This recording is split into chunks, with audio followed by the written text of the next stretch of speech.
ভাত হচ্ছে আর এদিকে ইঁচড় হবে। ইঁচড়টা ভাপিয়ে নিয়েছি জল গরম করে, আর আলুটা ভেজে নিয়েছি। কড়াইতে হচ্ছে জিরে দেবো, তেল গরম হয়ে গেছে অলরেডি, জিরে দিয়ে দিয়েছি।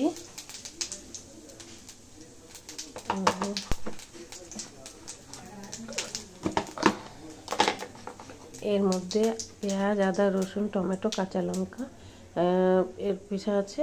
তো এখন জিরে গরম হয়ে গেছে,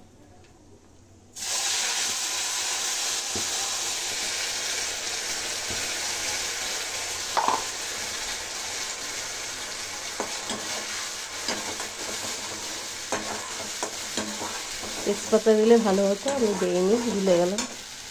যাই হোক, তেজপাতাটা দিলে ভালোই হতো। তো দেখতে থাকুন, সঙ্গে থাকুন। এর মধ্যে এবার দিয়ে দিই হলুদ। আগে লবণ আর হলুদ দিয়ে আলুটা ভেজেছি, ওই জন্য একটু হলুদ লবণ দেওয়া। তো সামান্য একটু হলুদ দিলাম, তাও ঠিক আছে। আর একটু ধনিয়া পাউডার, আর এই হাতাটার মধ্যেই পড়লো, দেখতে পাচ্ছেন আমার কাজ। হয়ে গেল। আর হচ্ছে লবণ দেবো, একটু গরম মশলা দেবো, দাঁড়াও, একটুখানি কাশ্মীরি শিমলা মির্চ, মতলব কাশ্মীরি শিমলা না, কাশ্মীরি মির্চ পাউডার। আমার আজকে সব অল্প একটু দেবো, রাত্রেবেলার খাবার, গ্যাস বানবে সব।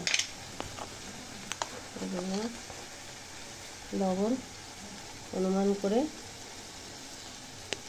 অল্প দিলাম, কম পড়লে দেওয়া যাবে, তাই না বন্ধুরা। একটুখানি হচ্ছে গরম মশলা এখন দিয়ে দিলাম, পরে কি গরম মশলা পরে দেবো।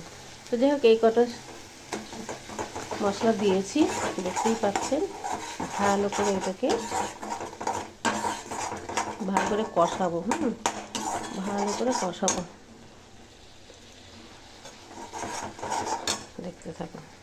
দেখতে পাচ্ছেন মশলাটা তেল ছেড়ে দেওয়ার মতো হয়ে গেছে। তো চিকেনটা দিয়ে দেবো, ঠিক আছে না।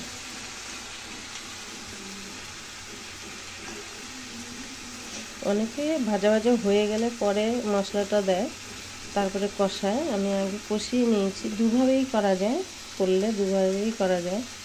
তো আমার না একটু থেকে গেলে দিমাগ খারাপ হয়ে যায়, ঠিক আছে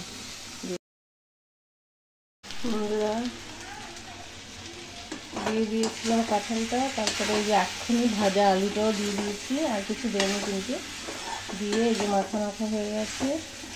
এখন একটুখানি একটু কষবো, তারপর জল দেবো, দিয়ে 5 মিনিট।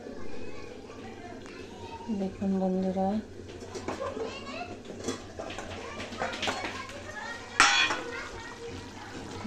এখন ধনে পাতা ছিটিয়ে দিচ্ছি, ঘি দিয়ে দিচ্ছি,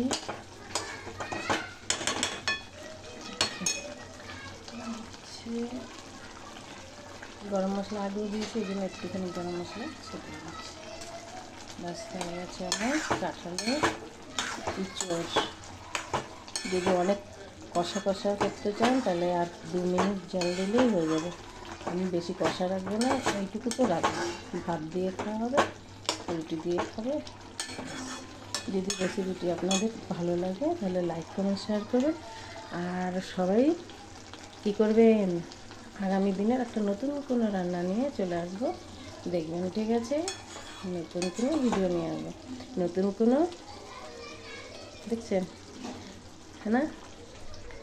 একটা বাই, নতুন ব্লগ পরে দেখতে, এবার বন্ধ করে দিচ্ছি।